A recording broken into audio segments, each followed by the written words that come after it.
Hello, everyone. I'm Sean Reynolds from Sportsnet, about to be joined by Ken Wiebe from Sportsnet. Together, we are Kenny and Renny. He will be joining us in just a little bit of time here, but I can tell that this is going to be a fired up show. One of the ways I can tell is before the 30-second countdown was over, we already had over 100 people watching the show. So, hey, it looks like the chat room is going to be bringing it. I'm already swamped in the comments here, but hey, if you're going to bring it, I'm going to bring it. And Ken always brings it. So let's get to it. The man of the hour. Let's bring in our main guy. Best part of the show. Here comes Kenny.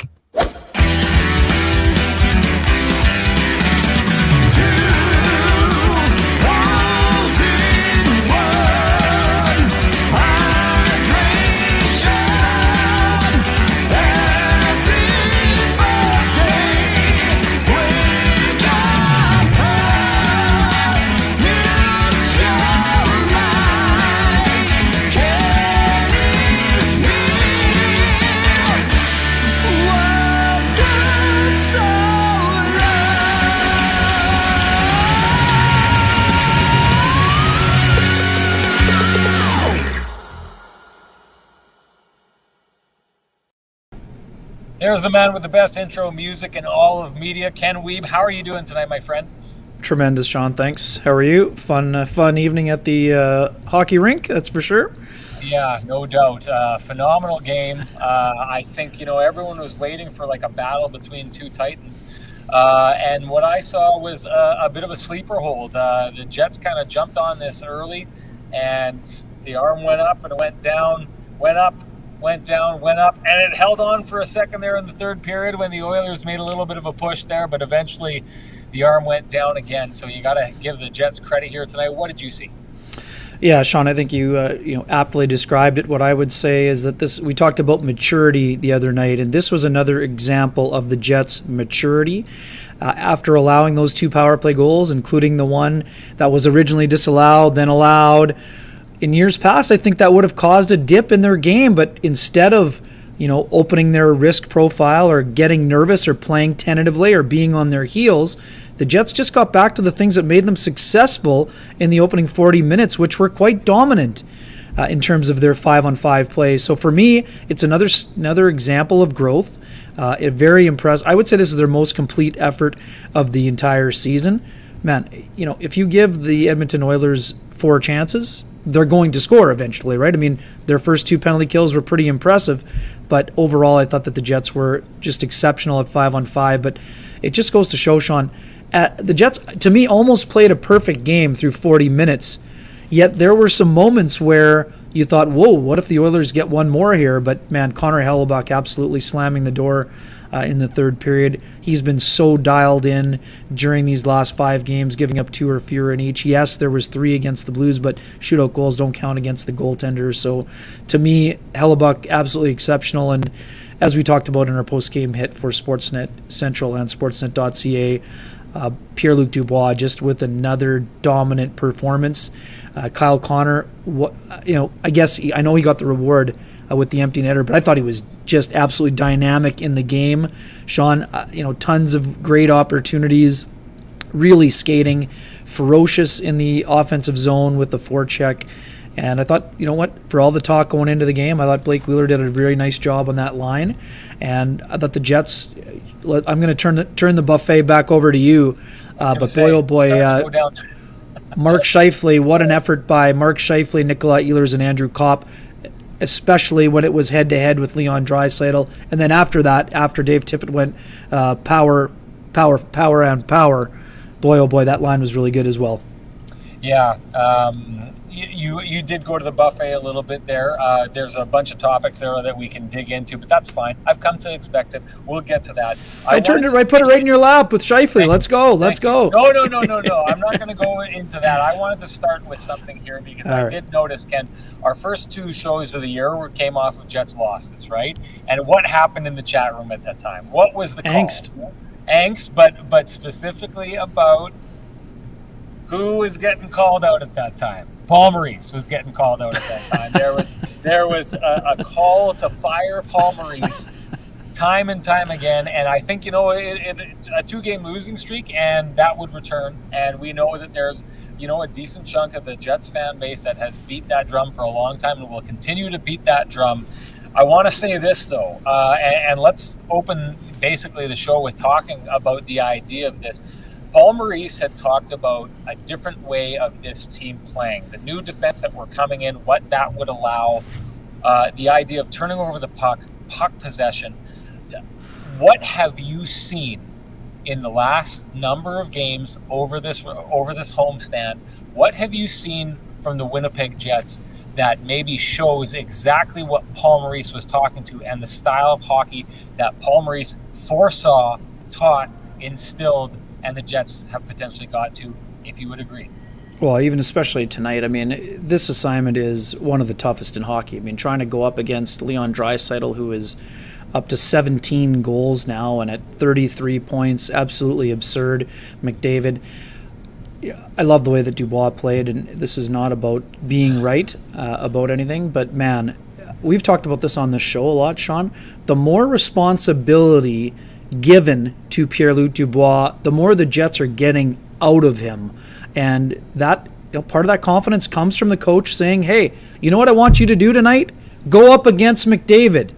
Some players not real fired up to go against Connor McDavid because you can end up on the wrong side of the highlight reel pretty easily. But they didn't do that tonight. I mean, sure, they got their power play points, no problem. At 5-on-5, I thought the Jets were exceptional. Everything from the exits, which were very clean, to the forecheck. Paul Maurice talked about the gap game, Sean, going into the game. The toughest part about going up against McDavid because of that speed element. You can't give him too much room, but you also can't back off of him, or he's just going to blow by you anyway. So I love the Jets' ability to, I mean, it's cliche to say 5-man unit. That's what they're doing. They were very connected. That was a word we heard about in the past. They were so connected. The support was so good. All over the ice, but especially when the Oilers tried to get a forecheck going. Last year, when the Oilers won 6 in a row against the Jets at the end of the year, they broke out with so much ease. Not tonight. Not tonight. The Jets pressured the Oilers' defense, and in their own zone, the change in personnel on the back end, having Nate Schmidt, having Brendan Dillon to be a physical force, blocking shots, but the ability to spend less time in the defensive zone, chasing around McDavid and Draisaitl was so evident tonight. And as you mentioned, this is not just a one-game theme. This is a theme that has been there throughout, I would say, even at some points during the Islander game, but especially during this homestand. The Jets were so good all over the ice. And again, can they elevate? Of course. But this is a game against the top dog in the West, and the Jets decisively won the game. Sorry, did I answer the question, or did I not exactly answer the question? You did. No, you did. You got in there. Here, I'm going to tell you a little story here, Ken. Good. I was out the other day, and someone was like, hey, Renny. And, when I hear someone call that, I know that they watch the podcast. And they came up and they wanted me to ask you a question, a very specific question. Okay. They wanted to know if you had from last season, pretty early in the season, if you had your Pierre-Luc Dubois is going to turn things around receipt framed and up on the wall in your office at home right now. Do you? I'm not really one to gloat, Sean, but I believe I did have this one fairly correct on this one. And I was fairly confident. Some folks were not as confident as I was. I understand that, but this is a player who can be an absolute force. And here's the scary part, folks. He's just scratching the surface. I mean, Paul Maurice even touched on it in the postgame show. His prime is probably coming at some point in the next 3 years. This isn't peak Pierre-Luc Dubois, though you saw a very high level tonight. I love the engagement. I love that he got into it with Darnell Nurse. I love that he was wallpapering guys like Leon Draisaitl, leading to the empty net goal, physical down low. 2 guys come to him, and he still wins the puck battle. And man, we talk about chemistry all the time. It's probably an overused word in sports, but when you see it out in front of you, Kyle Connor and Pierre-Luc Dubois, man, they are operating at an elite level right now, reading off one another, getting to the net, and man, oh man, it's fun to watch because of the style that the Jets are playing and the confidence. Sean, we talked so much last year about body language. What you're seeing from Pierre-Luc Dubois, that smile on his face. When I asked him what it was like when Paul Maurice told him going into the game that I want you against McDavid, that smile absolutely lit up his face. Not all people, like I said earlier, not all people want this responsibility. Pierre-Luc Dubois wants it, and he's showing the type of player that he can be. And now it's about doing it over a 82-game schedule, which he has done previously in Columbus. But man, 9 goals, 15 points. Like I said, I thought that Dubois would be good for 25 to 70, 75. Looks like he's well on his way right now. I'm going to go back to the original question of Maurice's systems, and I got to say this. To Sure. me, this is what the Winnipeg Jets have fallen back on, and the confidence that they are having right now. I thought, you touched on it earlier about Connor Hellebuck, I thought this was Connor Hellebuck's best game of the year far, hands down. There was, I'd said it, I was talking with Joey Slattery from CTV. We sit side by side and we chat lots during the game. I turned to him at one point and I said, the way Hellebuck is playing, nothing is going to beat him tonight except for a cross crease pass, and both goals ended up being of that variety. But he was fighting through, he was seeing everything, he was getting through there. But I make that point because I do think that he's been a little absent from this team throughout the season. You had said earlier on in our chat earlier today that went out on the web that, you know, he was rounding into form. It's one of those times where I keep my mouth shut because I don't want to start an argument, but I didn't quite agree with you at the time, Ken. But tonight he showed up, and go for it. I should have prefaced that by saying, you know, we know there have been a couple goals he didn't like. Buchnevich's goal he didn't like. You know, the goal the other night was still barred down, but I didn't like the way that he played it. You know, he went down early and allowed himself to look a little bit smaller. I mean, he's a big guy. When he plays big and boring, that puck hits him, but he went down in the butterfly a little bit early and it went over his shoulder. But what we've seen, Sean, and what has been a theme for Connor Hellebuck, if he gives up a goal he does not like, the door gets slammed pretty hard. So to me, that was a sign that he was getting back to prime Connor Hellebuck. And tonight he was absolutely prime Connor Hellebuck. And as he described himself, when Pouliot, the fact that he still got his pad out to get a piece of the Draisaitl shot for the second goal that was first disallowed, then allowed, that tells you how locked in a guy is when he's got a guy draped all over him and he still gets a piece of the pad. So now I'm going to tell you, Kenny, I think you're giving him too much credit. And I say it like this. Yes, if you take a game like the game against LA the other night, he lets in that goal. And the idea of, okay, he came back and he shut the door after that. I don't necessarily think he shut the door after that. He let the go-ahead goal in by the Kings off of, I thought, a pretty weak shot from the side where he kicks out the rebound that Brendan Lemieux takes advantage of. You can disagree all you want. I do disagree. I thought that there was nothing. It's a perfect shot. About that shot. We see it in practice, Sean. We see it in practice every day. The guy tries to go low pad. There's nowhere to put him. I'm going to take the floor here, Ken. I'm going to take the floor. Kicks it out. He pops it in. I don't think that, and I'll say this, I think you're giving him too much credit because yes, he only allows 2 goals in that game, and there's past games where he, you know, we say he shut the door. I don't think he shut the door. I think the Jets systems and their defense shut the door and really provide him with an opportunity to not be tested that steeply. The last little while, we're not seeing those absolute, complete, and total breakdowns that we have come to expect from this Jets team, and Connor Hellebuck needing to bail the team out. I think that the team has taken Connor Hellebuck in this situation where he's not playing his best, and they've done what this team should have been doing for years. Maybe they weren't capable of doing it, but what good teams should be doing when their goaltender is looking like he's having an off night, they say, fine, you can have your off night. We've got this. I don't give Connor Hellebuck credit for shutting the door and standing on his head in a number of the games in the past. I give the systems credit. And what I'll say is this. I love this line from Connor Hellebuck, who said, we have the offense to do a lot with a little. And this is what I think the whole idea of the Paul Maurice system that he's implemented this year has done for this team.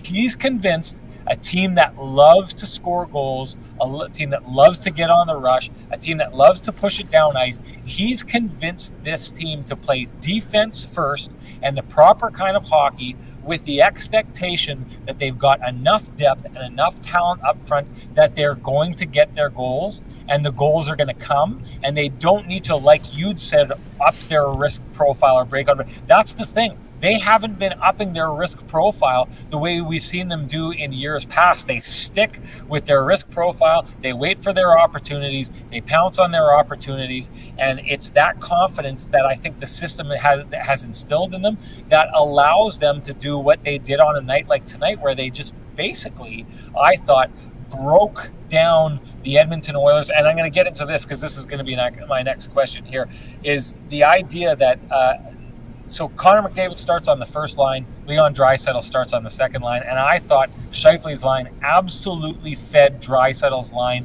their lunch, to the degree that at some point Dave Tippett says, okay, we're going to put Connor McDavid and Leon Draisaitl together, and that's the nuclear option, right? But Ken, what did this Oilers team need? What did they do in the offseason to try and become a better team? They went out and they got Warren Foegele. They went out and they got Zach Hyman, depth players to allow this team to have the depth to stick with a team like the Winnipeg Jets. Well, tonight, I thought the Jets broke those two lines, forcing them to go together. And yeah, they get their points, those two players. But in the end, it ended up being the Winnipeg Jets against Connor McDavid and Leon Draisaitl, just like it was in the playoffs last year. And if you're going to beat this team, that's how you do it. You turn it into that duo against your entire team.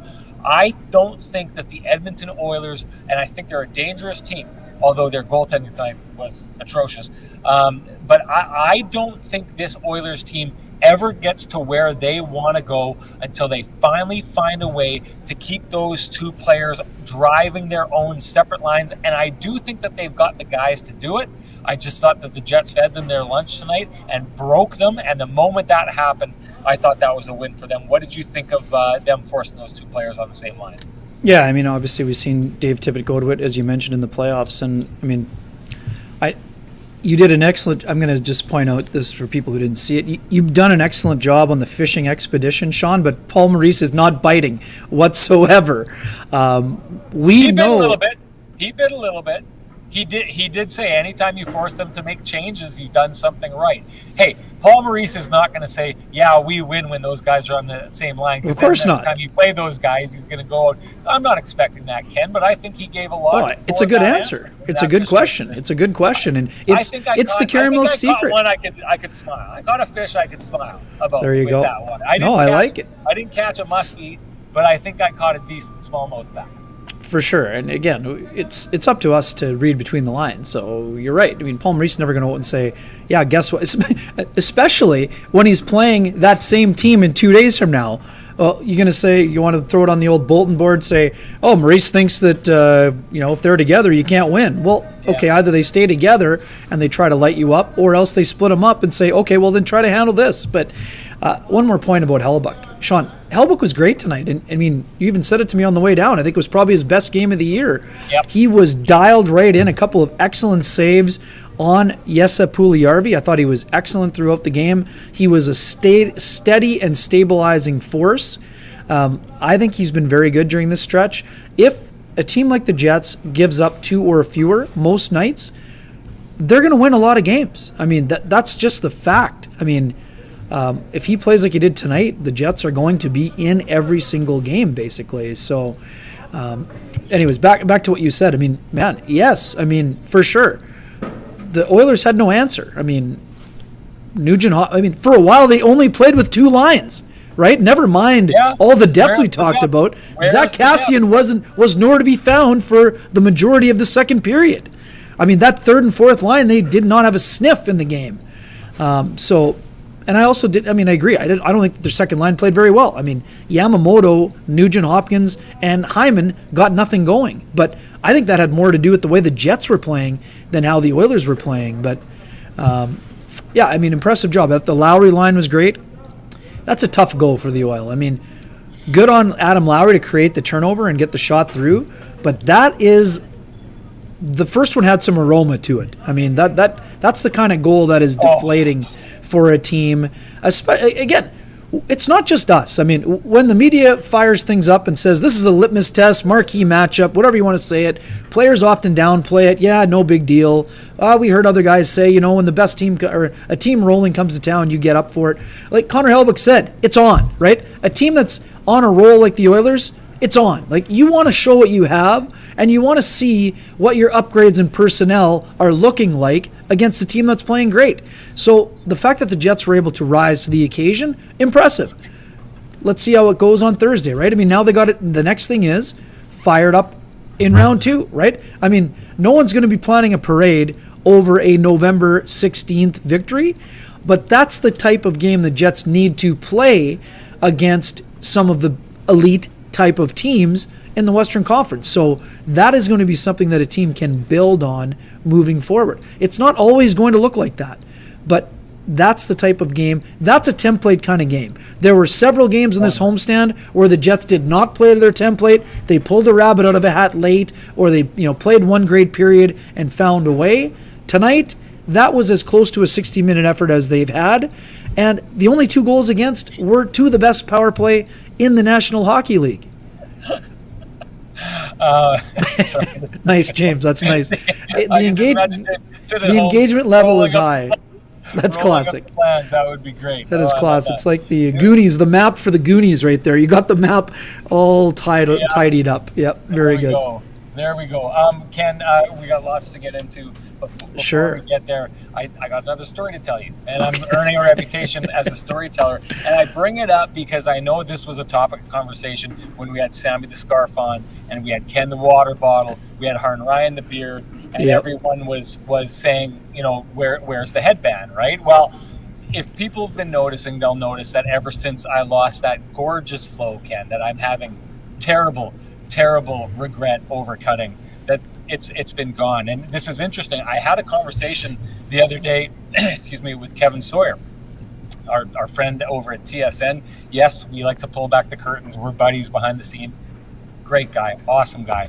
And he was asking about the hair, and he was one of the guys, I think, Ken, that I've said it's like a 50-50 split. Half the people dug the hair and are upset that I cut it. Half were like, couldn't wait for me to get rid of it. I think he kind of dug the hair, but one of the things that he asked was, with the hair gone, does that mean that the headband is dead? And you know what? I thought about it for a second, and I said, Kevin, play the song right now. Play it right now. You may think that the headband is an article of clothing, but it is so much more than that. It's a philosophy, Ken. It's an ideal. It's a way of life, buddy. It's a way of life. It's an ideal. And the one thing that I know for sure, Ken, is you can't kill a philosophy. Hit the music. Come on, let's go. You can't kill an idea, and you cannot kill an ideal. I guess what I'm trying to say, and what you're trying to rush me to, is that this is a Sean's Headband version of the Kenny and Renny Show. Let's kick it.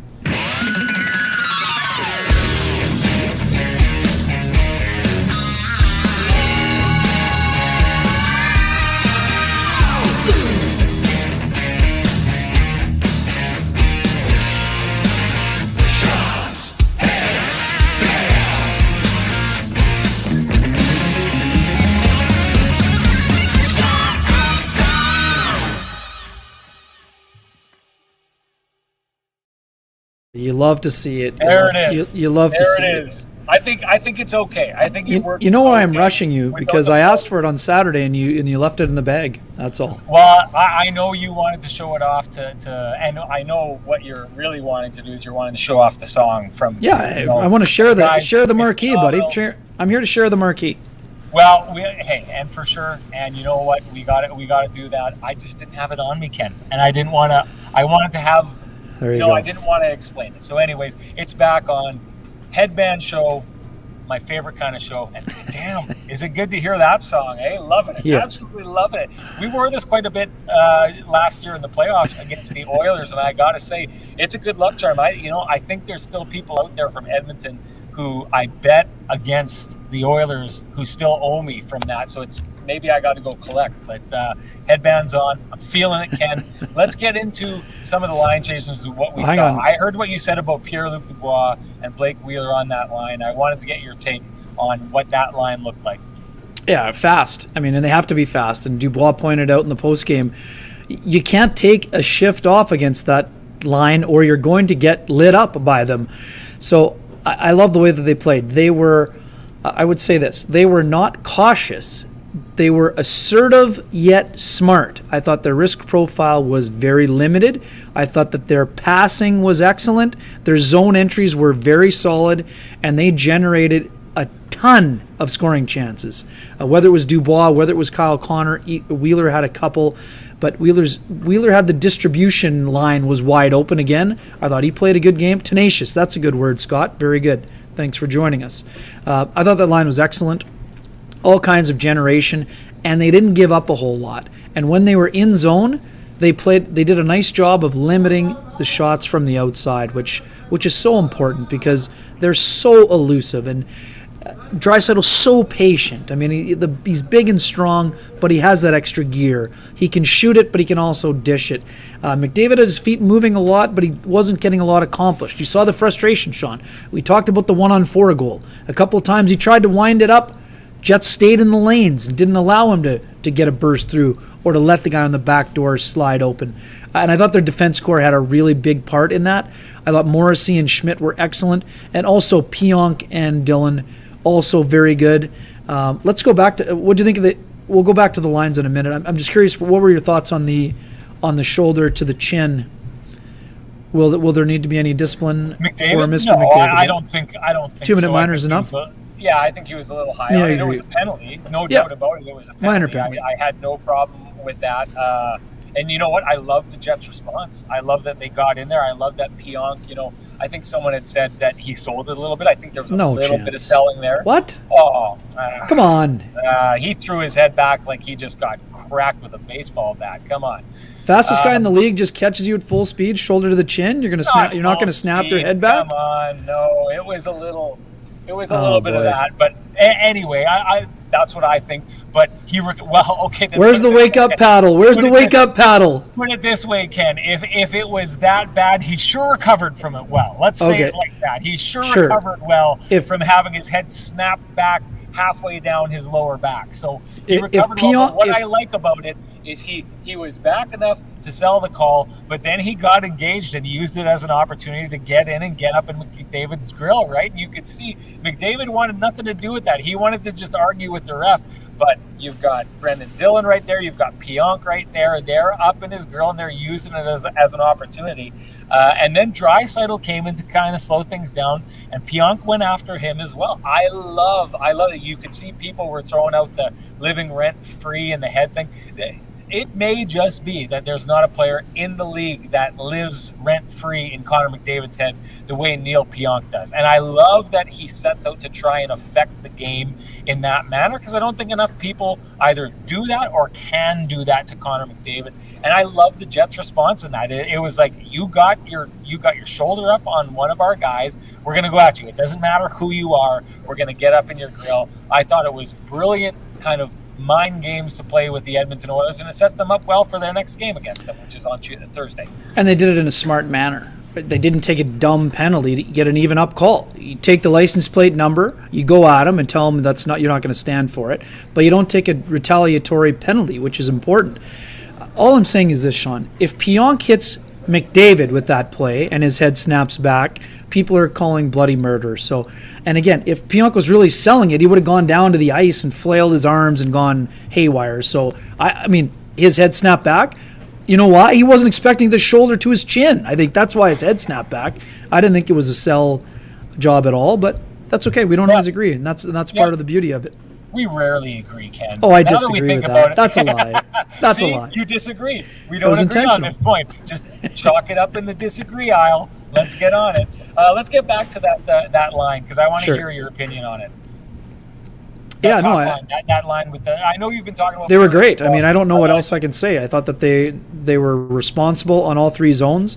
I thought they didn't look for a ton of game breaker, Hail Mary, cross ice, 3-zone passes. They they had great puck support. They used their speed, which was evident. You have to have speed against that line. And, it goes back to what we were talking about before. I mean, people were up in arms going into the game about line changes. Well, guess what? In this situation, Paul Maurice knew exactly what he was doing because he put a line together that he wanted to use against Connor McDavid, and it worked flawlessly.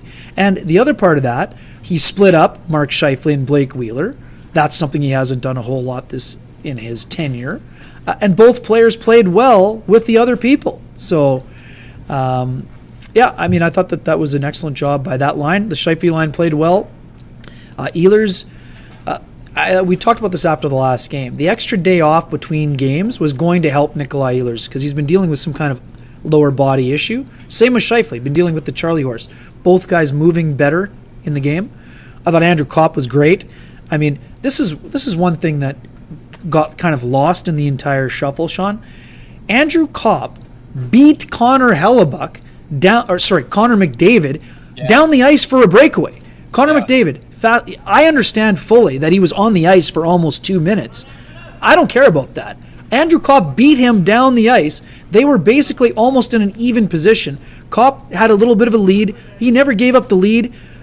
Excellent job by McDavid to not take a penalty, but the fact that Kopp outraced McDavid to the end and got the puck, did it roll off his stick a bit? Yes, but that is an exceptional play. Who else? I mean, not a lot of people are beating him down the ice. So I thought that Kopp was great. I thought that Lowry was very engaged. I liked Svechnikov on that line once again. And you know what? The fourth line had a couple of really good shifts again. And I understand one of those goals was scored. The Scheifele goal that starts on a fourth line cycle play. That line had been in that zone. They changed their line, but that all happens because of the work of the fourth line. We've been talking about it. They need to play them more. Is it tough to do against the Oilers? Of course, but when those guys can get out there, get some zone time, they have been effective. So they need that in order to keep some of the minutes down for those high-end guys. But right now, those high-end guys are flourishing with heavy minutes. So you can understand why they're only around, 6.5, 6:45, 10 minutes for some of those guys. But it's going to be interesting to see how the things go forward, but I like the way the fourth line. All four of the Jets lines played well tonight. And how many times have we said that this year? Not very many. Yeah. This is a good point by Gary Croft. I don't agree that. The race starts and McDavid is quite a few steps behind Kopp. And I'm not saying for a second that many. Kopp outraced him, but when he got to it, Connor McDavid had the speed to check him. I just thought the spatial awareness, the understanding of where the guy on your back was every time Connor McDavid went to go switch sides to go and pickpocket Andrew Kopp on the one side. Andrew Kopp just leaned in that direction, and you could just see there was about 3 times that Connor McDavid tried to switch and go the other direction, go around his right shoulder, Agreed, and then go around his left shoulder. I just thought it was a brilliant job of Andrew Kopp to kind of read that and feel that. Brilliant play. That's hard to do. That's really hard to do, especially with a guy who's as shifty and fast as Connor McDavid is. Now, give Connor McDavid credit. He didn't come take the puck away and turn it back up the ice, and Andrew Kopp does get a good opportunity out of it. But the back pressure there makes it so that there's only so many options that Andrew Kopp has. In the end, it's a nice play by Connor McDavid, but it's a phenomenal job by Andrew Kopp to get the opportunity that he gets in blocking out Connor McDavid. How is it not a race? He got to the goalie first. I mean, he was in a position where he was being chased. So I don't understand. I'm just saying for Gary. I disagree with the assessment and I think Gary disagrees with the assessment that Andrew Kopp outsped Connor McDavid. That's not what I'm saying. He still beat him to the net. If McDavid is the fastest player in the league, anybody else, he's going past him and stripping him. Is he not? Well, yeah. If you're a faster player. That's the point. He's saying he blocked them off. It's not because of his speed. It's not because Andrew Kopp is faster than Connor McDavid. It's because Andrew Kopp had phenomenal body position. So it's like that guy. If you're driving the race and going around the racetrack, it's the guy who just constantly stays in front of you. And even though you're faster than him, you just can't get by. I mean, I'm not saying Connor. I'm not saying Andrew Kopp is not fast. He's not faster than Connor McDavid. He got a breakaway. Like you said, Ken. No, I'm kidding. No, I don't think that. Hey, I want to take a rush or a run at the Lions here, and I will say this: I was more impressed with how Mark Scheifele's line handled Draisaitl's line tonight than I was with how Pierre-Luc Dubois' line handled the top line. I was far more, and I'll say this because that line pushed it. That line was creating opportunities. I kind of felt like that Pierre-Luc Dubois' line was a little bit white-knuckling it. I thought that the Scheifele line was creating opportunities. Like they were not only holding the fort, but they were taking the puck down the other way. They were taking the possession down in the other side of the ice. I was extremely impressed with that line. I loved what Paul Maurice said about Nick Ehlers because, hey, this is one thing I love about this, and one thing that we were talking about in the idea of what Paul Maurice has been doing to shuffle these lines. It has been a search to try and get Mark Scheifele and Blake Wheeler going this whole time, not so much Nick Ehlers. And what told me that was that last game that they played against LA when they took and they threw Ehlers on that line. When it wasn't working right away, they moved him off that line and they tried something else. It was about getting those two guys going. So I agree with you. I think you're right and entirely right in the idea that it's about time one of the options that Paul Maurice searched for was splitting up Blake Wheeler and Mark Scheifele. But the other part about that I like is Paul Maurice acknowledged after the game tonight that Nick Ehlers is a guy that's got to get up to speed to play well, and playing alongside Mark Scheifele allows him to get up to speed. I thought that was the right thing to do. I thought that line looked good. I thought that is the line that broke the Draisaitl line and forced Draisaitl onto a line with McDavid, which the point I've made earlier is that I think that if you could force those two onto the same line, you make it your team, the Winnipeg Jets, against Connor McDavid and Leon Draisaitl. That's what happened in the playoffs. That's what was happening tonight, and I think that's why they won. You know me, Ken, I like to shoot from the hip sometimes. I'm not very often holding back on my judgments, but I'll say this, I need to see more of that top line, the Pierre-Luc Dubois line, before and probably even beyond Thursday, because that line's being asked to do one thing. It's being asked to shut that line down, right? But if you're going to go in against a team that's got a little bit more depth or a little bit more capability, and there's not a lot of them in the West this year, but you need to see what I felt like I saw from the second line. Mark Scheifele's line not only outdid Draisaitl's line, but they pushed it the other way. I don't feel like I saw a lot of that line, Kyle Connor and Pierre-Luc Dubois and Mark Scheifele, pushing it in the other direction. And I'm still at the place, Ken, where I'm a little bit, I don't want to say bothered, but I'll say it like this. The Svechnikov, Pierre-Luc Dubois, Kyle Connor line worked, and it had worked all year. And I thought it was one of the best lines in hockey. And the idea of taking Svechnikov off that line and putting Wheeler on that line, I'm not convinced that line looked better tonight with as it was currently constructed, as if you would have put Svechnikov in that spot. So my whole point is Svechnikov, and I've made this point on the show before, I think taking a guy like Svechnikov, who is, an extra forward or a fourth liner at points this year, putting it on that line and that line being successful allows you opportunity to create more depth down your lineup. Yeah, Lowry scores tonight, but that was maybe the worst goal I've seen in the NHL, or an NHL goalie allow in a couple of years. So I don't necessarily take a look at that line as shooting the lights out tonight. I just think that I know what you're saying, and I know that you think that it helped. I'm saying I don't know that I saw that line being any better tonight than they would have been with Svechnikov in that line. So I need to see what happens going forward with that line when they've got a little bit more of an offensive canvas to paint on, because right now they're just trying to hold the fort against this Edmonton Oilers team and that dynamic duo. I want to see what they do outside that with Blake Wheeler on that line, because we know what they were capable of with Svechnikov on that line, and that's the comparison I need to see. I don't agree. Sorry. Okay, well, you'll finish. I'm going to bring in Scott Billeck because I invited him on here. We saw him. He's going to show up. He might as well lurking. Talk. But I'm going to bring him into the show, and I'm going to say hi to him, and then you can try and rebuke my point. I don't even have to try. I don't need it. I don't know how you're going to pull it off, but you can take a stab at it, Ken. Let's see what you got. Scotty, how are you doing tonight? I'm good, and my commitment to this show is legendary because Where are you? I pulled over. He's in his car. Oh, good. Perfect. I'm Perfect. not driving, don't worry. But I pulled over just to be on this show. So, commitment is legendary, and you're wrong, Sean. Sorry. I mean, I'll let Kenny. No, you go ahead. Go ahead. It sounds like it'll be Ken's argument. Feel too. free. I'm not seeing it, but let's go. Feel free. No. Let's start. Go, Ken. You had something you wanted to say. Prove me wrong. Well, first and foremost, Sean, the Oilers at 5-on-5 had 2 high danger chances on the McDavid line against them. So for me, there were tons of chances for Kyle Connor, for Pierre-Luc Dubois. They weren't just treading water in their own zone tonight. They pushed the pace. They made McDavid defend, which is why they were effective in the game. I'm not knocking the Scheifele line. I thought they were excellent. But I don't think for 1 second that line was hanging on for dear life and white-knuckling it in their own zone. Of course there are going to be shifts when they're in that end, but that line was pushing the pace.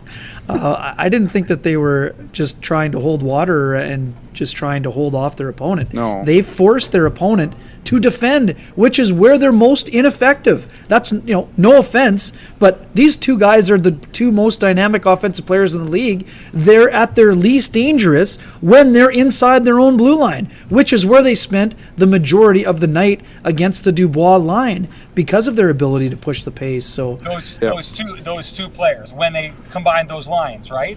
At the end of the game. At the beginning. At the beginning also. But they weren't on the same line at the beginning of the game. Yes, buddy, I'm saying that McDavid was against Dubois head-to-head. He was not effective. The line of McDavid, who started with Hyman, had 2 high-danger chances. That's it. I didn't see them going out and running the show, though, the way that the second line was. And my point is, I need to see, like, you're telling me that Svechnikov being on that line, all of a sudden that line's going to fall apart? From all we've seen all year, we've had, a 10-game sample of it. Like, John, I never said anything about Svechnikov, but what I did say... That was my point. You're rebuting... I'm also saying that you're not giving Wheeler any credit. That line was very good, and Wheeler did not hold back the line. He helped the line tonight. He helped the line. Of course, with Svechnikov, this is my point. Why are we moving one guy out for the other guy? It sounds to me it's about long-term, what you can do long-term. Okay, you've had your say. It sounds to me like you are giving an inordinate amount of credit to Wheeler. Like, all of a sudden, this line showed up and played good because they totally not what I said at all. Not what I said at all. They've been good together the whole year. My point is, the success of that line is going to have a lot to do with the fact that Pierre-Luc Dubois and Kyle Connor are playing together. My initial point is the idea that why are we moving Svechnikov off that line? So to me, you're saying Paul Maurice had a hunch and it worked out. Well, what worked out? What worked out is that he played... That line remained good? Anyway, Scotty, Sean. you weigh in, because it sounds like you want to pile on too. No, I don't want to pile on. I just, I agree with... I think that line, those 2 can play... I think it's a Cop-Lowry type situation where those 2 can play with anybody. If you're trying to get Blake Wheeler going, and I get the idea that Paul Maurice is saying that he's not, but I thought he did. And I also thought that line was just... I thought it was better tonight in the sense that I thought Blake Wheeler played a really good game. This might not go well in the chat or whatever, but I thought he played a good game. There was one time that he gave it all on a back check, really good. I mean... I don't know. I mean, I thought Svechnikov played really well with Adam Lowry and Jansen Harkins tonight. And I think that Svechnikov, and I wrote about this yesterday, he's more of a trigger man now on that line, and it kind of even out is the wrong word, but I don't know what you want to call it. It diversifies, right? It diversifies the lines a little bit. So I have no issue with it. I thought it was good, and yeah, anyways, I don't know, my ears are hurting after you 2 are just screaming at each other. Sorry. There was no wake up in there, though. Right. I don't know. There doesn't need to be a wake up. There wasn't one deserved. You can't just throw those things around unless you're sure, Scott. You got to be sure. Yeah, well, it's fair enough. Fair enough. I don't know. And I was listening to you guys. The Andrew Kopp thing, Sean, you were 100% right on Andrew Kopp there. And not about that. I'm talking about the way that he fended off Connor McDavid on that. Brilliant. That might be one of the best plays of the night that didn't turn into, something bigger than it was. But nobody's really talking about it because the Jets beat them 5-2. But Andrew Kopp, and this is almost to Kenny's point too, I don't care how gas Connor McDavid is, he can play 45 minutes a night and be fast. So I think that Connor McDavid, and you kind of use the racing thing, and I'll get that. This isn't a small track though. Like, I watch a lot of F1 here, and so there is times where you can position yourself. But I think if McDavid had more in him, he could have beat Connor McDavid and not allowed that shot to get off. I mean, Costa.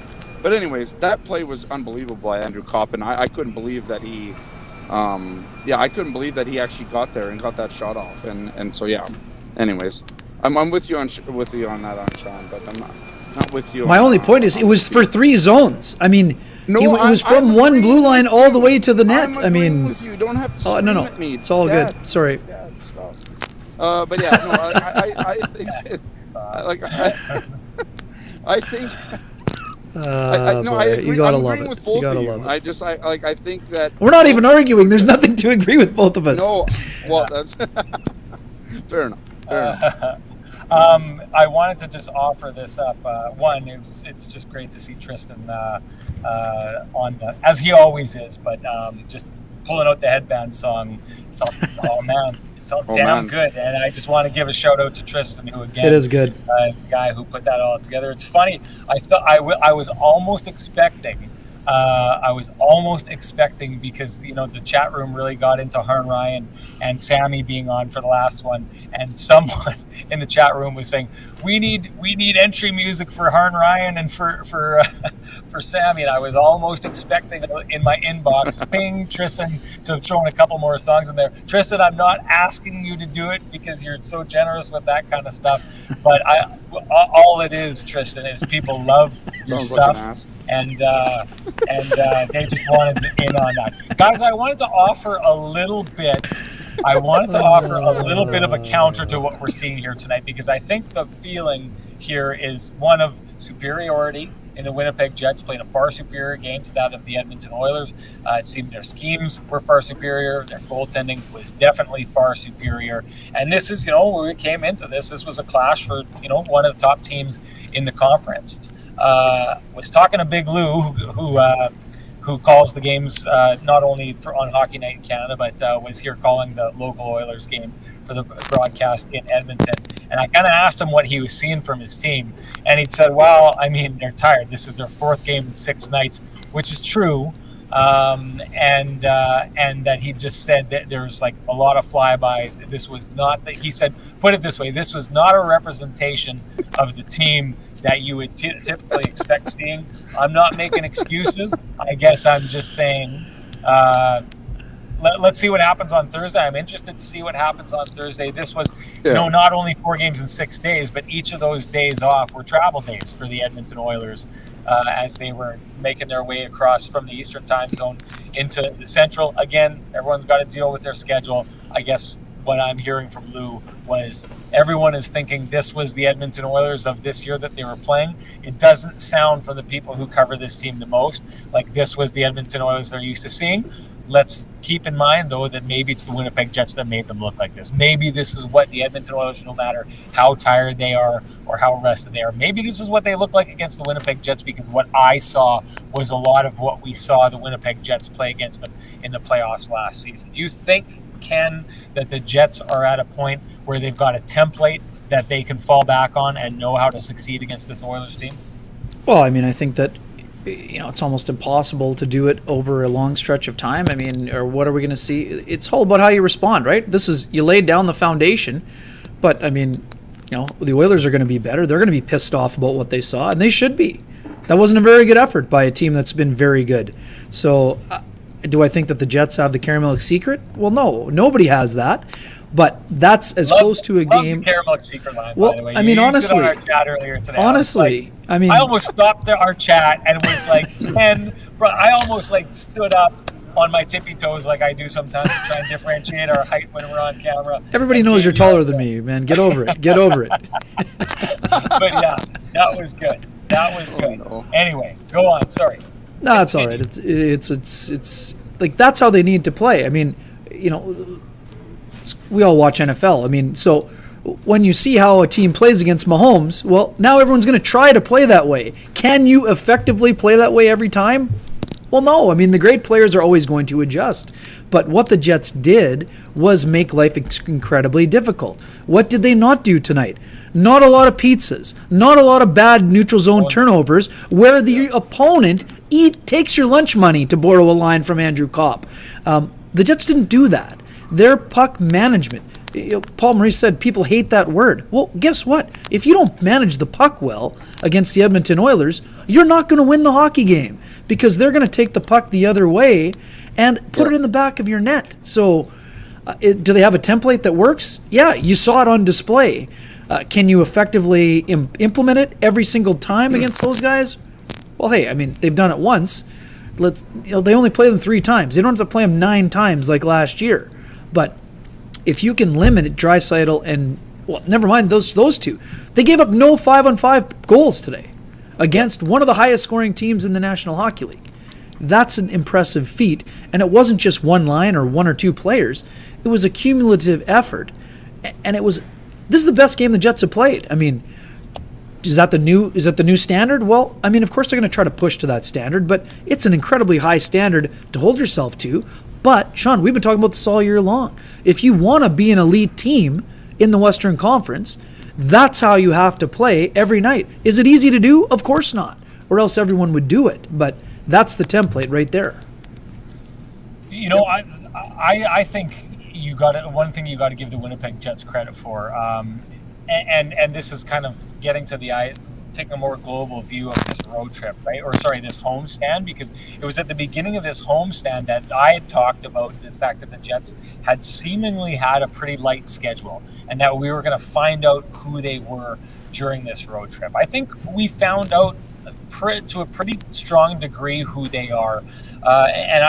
To me, one of the games that really kind of hammers it home for me was that LA Kings game. They didn't have their best, and I think in years past, what I saw from the Winnipeg Jets was a team that, they'd play, we saw it a couple times last season against the Ottawa Senators, and we know this team has had its issues with teams coming back on them late in games in the years past, and there was just this kind of feeling that the Jets would kind of take the night off and then almost, it's going to sound strange, but almost like lazily just go out and use their talent and their offense and score their way back into the game and win the game, right? And to me, there was just always this feeling about it that even though they could do it and even though they could pull it off, it felt like it wasn't right and that it was going to cost them in the end. And I do think, last season when they went on that big losing streak at the end of the year, that's what they were talking about not liking their game. That LA Kings game was totally different for me. That was the Jets just having an off night, but doing all the right things to stay in that game. And like you said, Ken, not going out of their way to increase their risk profile, just waiting for their opportunity, scoring, and then taking over that game. We're seeing that more often from this Jets team. And I think tonight is a night that kind of hammers home how well they've been doing that this year. Because you take a look at a team like the Minnesota Wild, well, they lost to the San Jose Sharks tonight. The St. Louis Blues, another team duking it out for first in the Central Division, they lose to the Coyotes tonight. All these teams that we're seeing, they have their off nights. Well, the Jets are finding a way to win on their off nights. And it feels different to me, guys. And I'll pose this question to you if it feels different to you. In years past, the Jets who found ways to win, I thought it was almost like it didn't feel right. It felt like they were mailing it in against certain teams and they were getting away with it. It doesn't feel like they're getting away with it this year. It feels like on nights where they don't have their best, they're sticking to a system, playing a proper game to allow themselves to have a chance, and then they're using what they have to jump in and win those games. Scott, you're nodding your head. Do you agree with that assessment? Yeah, 100%. And I think the difference between yesteryears and was that the Jets played to the level of their opponents on some nights, and sometimes the level of their opponents were so bad the Jets played poorly, and then woke up at some point and they'd figure it out. But this year, like I go back to that Islanders game, right? And we would probably look at that Islanders game and say, 2-0 shutout, and that's oh no. But yeah, like I think that Islanders game was a great example of it, because the Jets stuck with a game that they probably in their minds were like, this is going to be tough. This is a back-to-back game. were playing one of the best defensive teams in hockey, and that was a frustrating game for those guys to play, and yet they stuck with it and only lost 2-0. I think that game could have been far worse if they got away from it. And so that was it. And then, so the Kings game, I agree with you on that. This is getting Kenner divorce lawyer account. Oh my goodness. Kenny, it's been too long since we brought this kind of heat to each other's doorstep. People aren't used to this. We've done this before a number of times, but we've been agreeing too much. We went. No, you're full devil's advocate tonight, buddy. Check the tape. Check the receipts on this when you get home. Check the receipts when you get home. I would never play the devil's advocate, Ken. Come on, that is so not my style. Anyway, Scotty, pick it up again. Anyways, I agree with you, Sean. I think there was that feeling before. Sorry. I just don't think the Jets ever... I think the Jets are playing to their potential now. I think before they weren't, but they have the right pieces. Like, it just... I don't want to sound like I'm throwing up the pom-poms here, but it feels good. Like, watching this team, it feels like they're in every game. Even the games that they lose. They've only lost 3... Well, they lost 6 times this year. But even in that Blues loss, I mean, they dominated the Blues that whole game and just couldn't find it. Sometimes you're going to get goalied. Sometimes you're going to get suffocated like you did against the Islanders, but it was only 2-0. Like, the Jets didn't give anything really up in that game. And then tonight, they come into this game, and I think they were looking to prove a point. I mean, I think we always talk, and I made this point last year, it was like, there's always these tests, right? Maybe the Jets are the test. Like, why the Oilers need to be tested against a better team. I don't know, but the Jets came out tonight, and I mean the Adam Lowry goal, galvanizes them early, I think, but they just kept it coming. The second period, they took it to the Oilers, and they were doing all the things that they used to get done to them. I mean, they're not hemmed in the zone very often, and for a team that would have hemmed them in, and they would hope that Connor Hellebuyck would pull them out of the fire. They're not doing that anymore. I mean, Connor Hellebuyck made 32 saves tonight. He was good. He was very good at times, but I don't think that they lean on him as much anymore as they used to. And that's not a bad thing. Like, he might not win Vezinas this way. He might not have the .930 save percentage this way, but I think he's played... Straight fire in the chat. Straight fire. The chat. Straight fire. The chat's unbelievable tonight, Chat by the way. Is on, hey, maybe there's something to this. Maybe this is what it is. The headband makes me confrontational. Maybe. Could be. Maybe it's the circulation your of my alter head. ego. Who knows? Yeah. There we go. It's a variety pack. It's a variety pack, buddy. It's a variety pack. Team, so. Scott, you know what I think, when you were talking, it made me think this. The Jets have had depth for a long time. It feels like the Jets are using their depth this year. The right depth. Maybe the way they never have before. Like, it always kind of seemed, and especially like this is how it was in the playoffs last year. Even after Scheifele went down, like there was a heavy leaning on Blake Wheeler and Kyle Connor's line to try and get them back into that series against the Montreal Canadiens. And I would say there's the overarching theme of this Jets team in years past has been trying to set that line up to go and do that first line, to set it up to go out and do the heavy lifting to try and get the Jets into games. It feels like now the Jets are using their defense. I mean, Dylan DeMello is the guy who goes out and scores the game or tying goal to set them up, and then it's Mark Scheifele who goes on a line with, again, Ken, to your point, away from Blake Wheeler, and he gets out with Nick Ehlers and Andrew Kopp, the line that they're working on now. There's a little bit of that switch up to use that depth, a guy who a couple years ago was a third-line player, a second-line player, and a first-line player.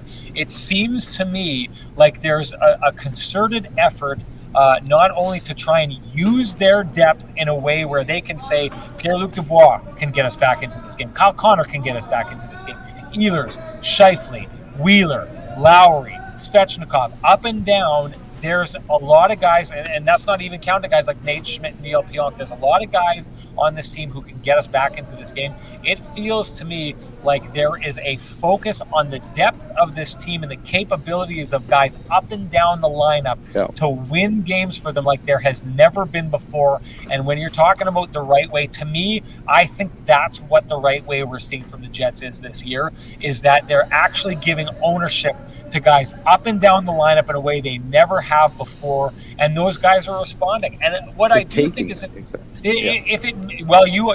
there's a good point there. Like I do think a lot of this gets forced by the fact that the changes, the COVID for Scheifele and Wheeler at the beginning of the year forced some decisions that, forced Paul Maurice in a direction he never would have gone before.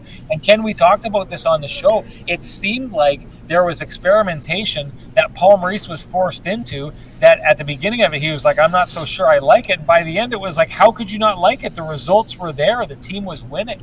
So, but I do say this. I think the cost of this is going to be that Mark Scheifele is not going to be the guy who pumps in the points the way that he has in years past, because there's just going to be too much spread across the lineup if they stay in this kind of mold of allowing Pierre-Luc Dubois to have as much responsibility as they're giving him, and Kyle Connor, if those two guys are together.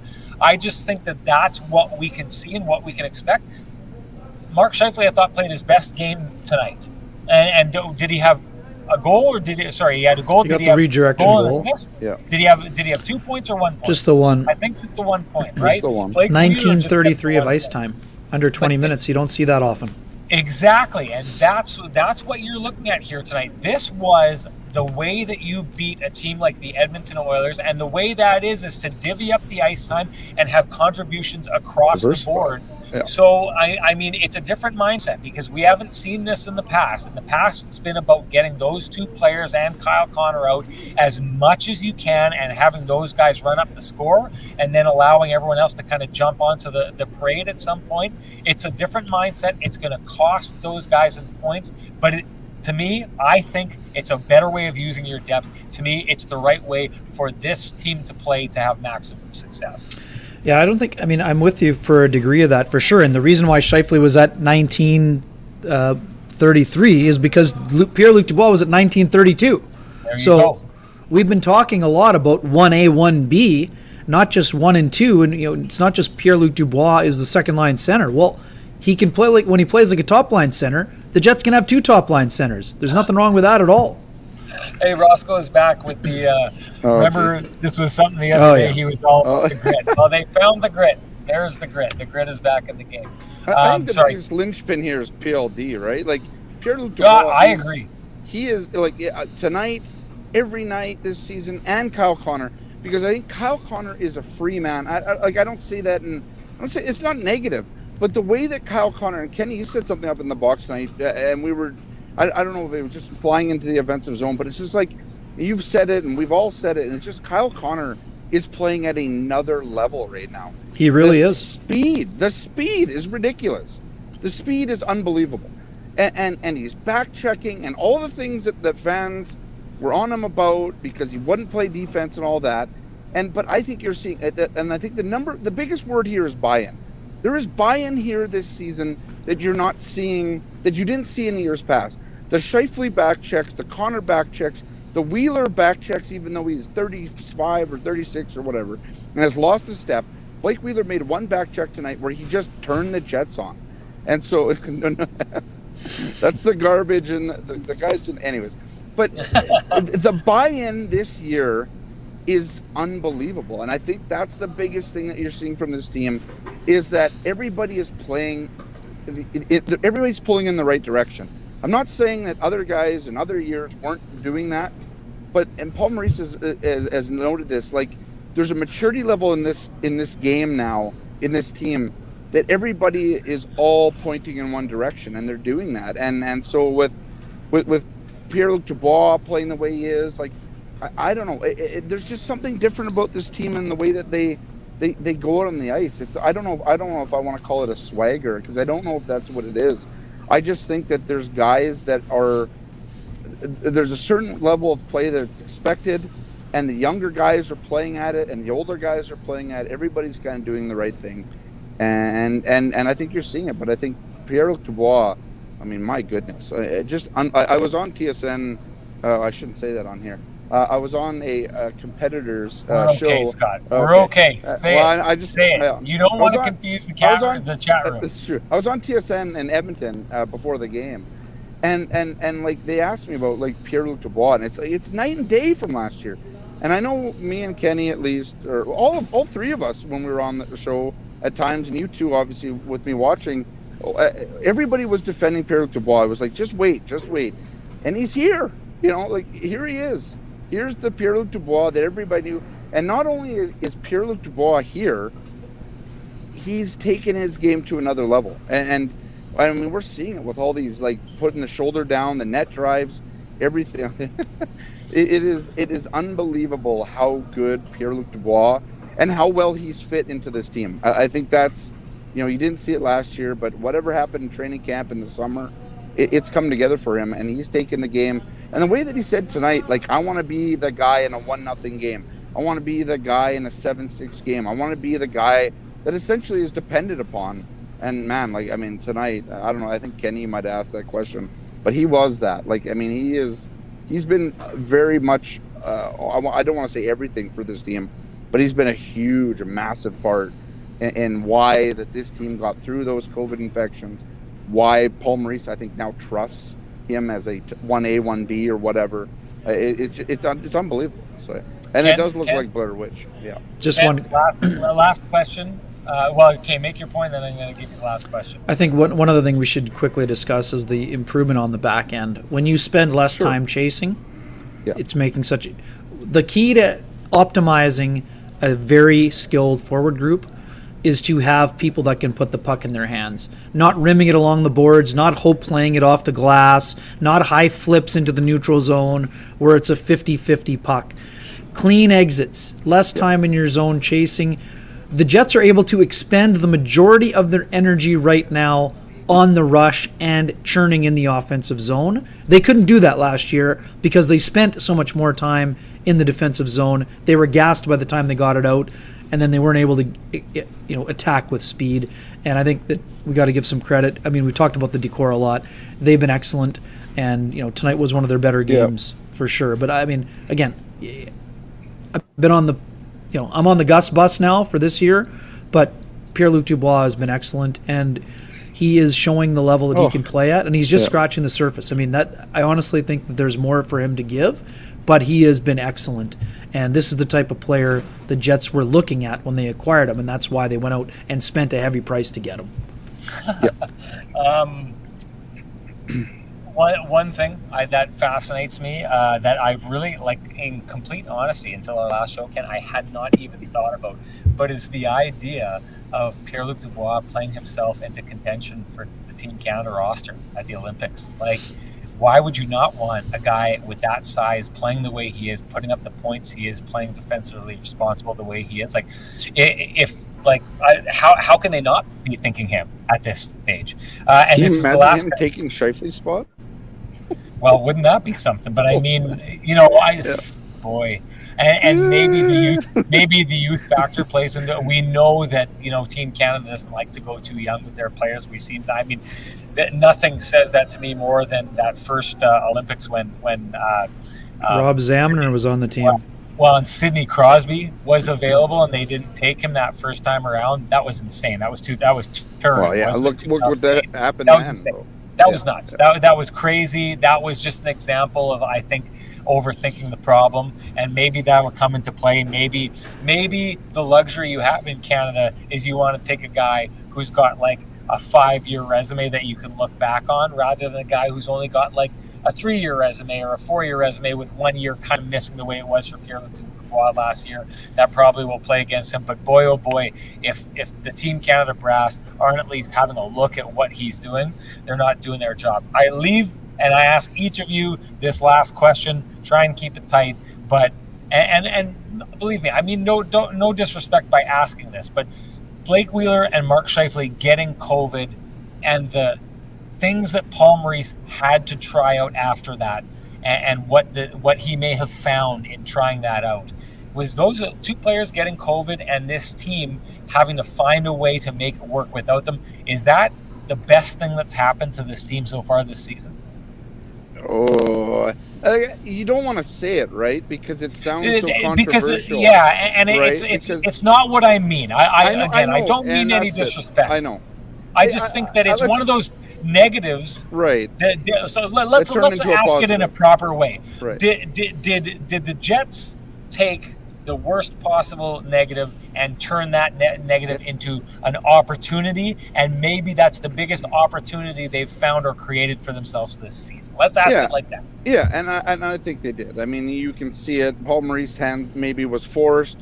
Who knows if he wanted to look at this beforehand? Probably not, though. I mean, he kind of seemed to want to go with Kyle Connor, Mark Scheifele, and all that. So I'm going to the buffet table. No, I'm not. I'm not going to the buffet table. So, I think it is, and it's there's been times this year I've wanted to write that, and it's just like you don't want to because it's not, but it's just opportunity. But they have the guys now that have taken, like Kyle Connor stepping up, Pierre-Luc Dubois stepping up, but not even those guys, like Evgeny Svechnikov stepping up. They had guys that came in. Andrew Kopp, look where he's at this year, taking another step. Even when Nikolai Ehlers hasn't really produced the same way. And obviously Paul Stastny was good too. And it just goes down like Jansen Harkins, Christian Vesalainen. I think those guys have come along too. But yeah, to keep a long answer short, yes, it was the best thing that happened to this team. It's bad that it had to happen that way with that kind of infection, and not like you never want to see a guy get hurt for it to happen either, right? But it's all about the opportunity, and this time the Jets, they took that opportunity, or the players took it, and they've ran with it, and it's changed the complexion of this team. And I think it's gone to a level where this team is better for it, even though you wished it didn't happen. I would say this. I think it gave other people more responsibility, I think is the way that I would put it.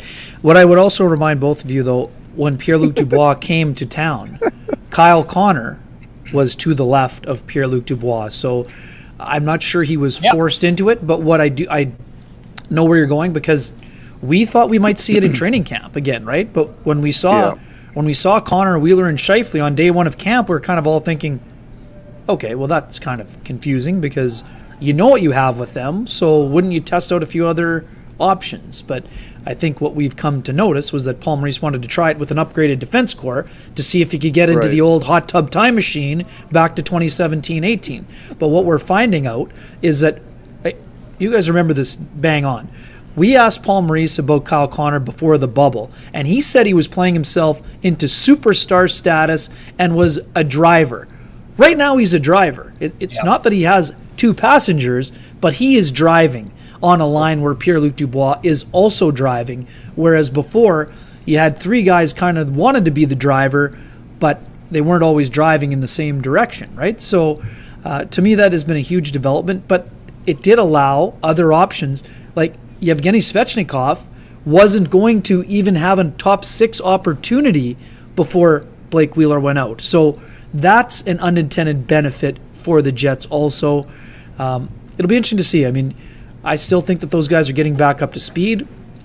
I know that they both said they're feeling good, but I think we're learning a lot about COVID, and I think we're going to need a longer runway to figure out when guys are back up to full speed, because of what we saw with Pierre-Luc Dubois. It wasn't the same thing, but 14-day quarantine, we saw how big an impact that had on Pierre-Luc Dubois. Obviously, he got hurt also, but the Jets have certainly had some benefits that they maybe weren't expecting, for sure. Yeah. Good question. Unintended is a good word. I like that. Yeah. So. Yeah. Anyway. And I want to make it absolutely clear when I ask that question, I don't say like, is it good that those guys? That's not what I mean by that. That would be disrespectful to paint it like that. I just do think it's very interesting and a little bit fascinating that I put it this way. I don't think Paul Maurice would have gone in the directions that he went in unless he was forced to kind of fill those two very big holes that were left behind. And in doing so, and the amount of time that those players were out, like if it was only a game or two, Svechnikov would have gone up into that spot. He would have been gone as soon as those players returned, right? Like he would have been a placeholder, and he would have been out very quickly. But the fact that those players were out as long as they were required the Jets to try and find long-term, dare I say it, Ken, answers while those two players were out. And in doing so, found something out about this team that I'm not sure he would have gone searching for had those players not been gone. And I think the answer that he did find is one that puts this team in a place of being a deeper team than maybe he even realized that he had. Maybe I shouldn't say that. I think he realized that, but I think it created a different way of him looking at that roster and a different way that has served them extremely well. Gotta say, you guys in the chat room, you rocked it tonight. That was absolutely phenomenal. Ken, yep. I forgive you for you yelling at me earlier. I'm going to hit the mute button. I'm going to hit the mute button now. I'm over it. And I just want to say, I haven't seen the schedule. Do you know when the next ice game is, Ken? They're going on the road this weekend, so we'll have to hold up for a little while. But one thing I will say, lots of people get great feedback from the folks that have been going to the games. Obviously, the Ice are off to an unbelievable start, top-ranked team in the CHL right now. And as someone who had a chance to watch them recently, they've got a great team. So, and folks, we love that you're enjoying yourselves, and your appreciation is appreciated. And I've passed those things along to Brian Munns, who had the great idea to give away some tickets on the show, which has been very kind of that organization. So glad you're enjoying it. Continue to enjoy it, and we will talk to you on Thursday. Yeah, phenomenal. Great job in the chat room. Scotty, it was great to have you back. I saw you in there. And I actually have to say, there was a couple times I wanted to do it earlier. I don't know why I didn't, but when I see you in the chat, usually it's just like bring a guy in and let's have a conversation. I'm glad we did it tonight because you especially when I don't agree with you. Yeah, well, because you're looking for backup. You needed it tonight. You needed it. You know, with me and Kenny rarely agree on anything, right? Like also untrue. Also untrue. We have had epic arguments in the press box. I'll just say that. So they're not arguments; they're debates. Thursday is going to be happening, so we should bring this up. Ken Longform on Thursday will be happening before the next game. Jim Houston will be back. He was going to be there for our first show of the season. Did not happen. Something came up last minute, but he's going to be there. We're working on our other spot there. Other than that, it's going to be a great show, even if it was just Jim. Like I'm known for doing, I've done some digging. Interesting story to Jim Houston, I'll tell you. There's a lot of stuff behind the scenes I did not know about Jim that I know now. Can't wait to try it out for you guys and get his response to it. I told him I dug into him. And so he better be ready to go deep on the history of Jim Houston. So we'll get to the rest, and Kenny will let everyone know in his Twitter account, as will I, who else we're grabbing there. But that's what's happening. Once again, chat room phenomenal. Thanks, guys. Great show. We'll talk to everybody on Thursday.